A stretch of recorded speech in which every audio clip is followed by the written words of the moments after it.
ഈ ഒരു തിരക്ക് കാണുമ്പോൾ കൊച്ചിക്കാർക്ക് എവിടെയാന്നുള്ളതും കാര്യവും മനസ്സിലായിട്ടുണ്ടാവും. അതെ, ഇത് ദ ചായ് കപ്പിളുടെ ബൺമസ്കയും ചായയും കഴിക്കാനുള്ള തിരക്കാണ്. ഞങ്ങൾ 4 മണിക്ക് വന്നപ്പോഴും അവിടെ നിറച്ച ആൾക്കാരുണ്ടായിരുന്നു. 3 മണി 2:30 മുതൽ ആൾക്കാർ വെയിറ്റ് ചെയ്തിരിക്കുകയായിരുന്നു. അവന്റെ കച്ചവടം നിർത്തിയാലല്ലാതെ എനിക്ക് മനസ്സമാധാനം ഉണ്ടാവില്ല എന്റെ രമണ.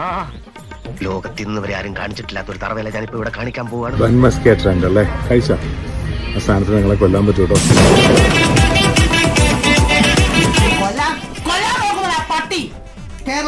പ്രോപ്പറായിട്ടൊരു ബൺമസ്ക് ഉണ്ടാക്കാൻ ബേസിക് ഇൻഗ്രീഡിയൻ കോസ്റ്റ് മാത്രം മേ ബി 50. പിന്നെ എങ്ങനെയാണ് ഇപ്പൊ വിറ്റുകൊണ്ടിരിക്കുന്ന വിലക്ക് അവർക്ക് വിൽക്കാൻ പറ്റുക? മുതലാളി, പഞ്ചസാരക്ക് മധുരമുണ്ടോ, കൈപ്പയ്ക്ക് കയ്പുണ്ടോ, ഉപ്പിന് ഉപ്പുണ്ടോ എന്നൊന്നും ചോദിക്കേണ്ട കാര്യമില്ല. പക്ഷെ സാധനം കഴിച്ചു കഴിഞ്ഞാൽ ചെറുതായിട്ട് ചത്തുപോകും.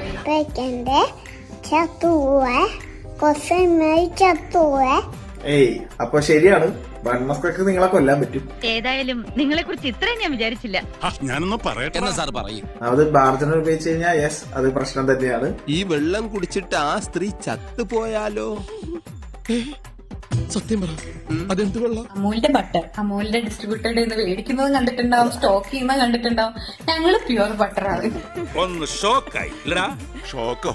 ഞാനങ്ങോട്ട് ഇല്ലാണ്ടായി പോനെ. ഞങ്ങളുടെ ബൺമസ്ക് കഴിക്കും, ഇത്ര പ്രശ്നമൊന്നുമില്ല. ക്വാളിറ്റി 100% ആണ്. ഈ സത്യസന്ധത നിലനിർത്താൻ പ്രവാസിയുടെ പ്രവർത്തകർക്ക് എന്നും സാധിക്കട്ടെ. ഞങ്ങൾ റിയൽ ആയിട്ട് ചെയ്യുന്നുണ്ട്. ഞങ്ങൾക്ക് അത്രയും കോൺഫിഡന്റ് ആയിട്ട് പറയാൻ പറ്റും. ഇത് ബട്ടറാണ്, നിങ്ങളുണ്ടെങ്കിൽ ടെസ്റ്റ് ചെയ്തോളൂ, ഒരു കുഴപ്പമില്ല. അതുകൊണ്ട് ഹാപ്പി ആയിട്ട് ഒന്ന് കഴിച്ചോളൂ.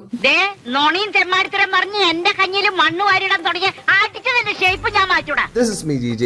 നമസ്കാരം, ഞാൻ മൃണാൾ എന്ന പേരിൽ വീഡിയോസ് ഒരുപാട് നിങ്ങൾ കണ്ടിട്ടുണ്ടാവും. അത്തരത്തിൽ വീഡിയോസ് ചെയ്യുന്ന മൃണാളിന്റെ കടയിലേക്കാണ് ഞങ്ങൾ ഇത്തവണ പോയത്. എന്തോ വലമുണ്ടാക്കാൻ വന്നിരിക്കുക. എടപ്പള്ളി ലുലുമാളിന്റെ അടുത്താണ് നമ്മുടെ ഈ ഒരു കട വരുന്നത്. പാർക്കിംഗ് ഇല്ലാത്തതുകൊണ്ട് ദൂരെ വണ്ടി ഇട്ടിട്ട് ഞങ്ങൾ നടന്നു വന്നു. എന്റെ വീടിന്റെ അടുത്ത് വണ്ടിയൊന്നും ചെല്ലില്ല. ബിരിയാണിക്കകത്ത് കിടക്കുന്നവൻ മനുഷ്യനെ കഴിക്കാൻ വെച്ചിരിക്കുന്ന ആഹാരത്തിൽ എന്താണെന്ന് സാറൊന്ന് പതുക്കെ പറയും. എന്തിനു പതുക്കെയാക്കണം? 4 പേര് അറിയട്ടോ. അതുകൊണ്ട് നല്ല ഇടി അങ്ങനെ കൊടുത്തില്ലേ, ഇങ്ങോട്ട് കിട്ടിയില്ലേ എനിക്ക് ആരും അറിയണ്ട. പോട്ടെ മോളെ.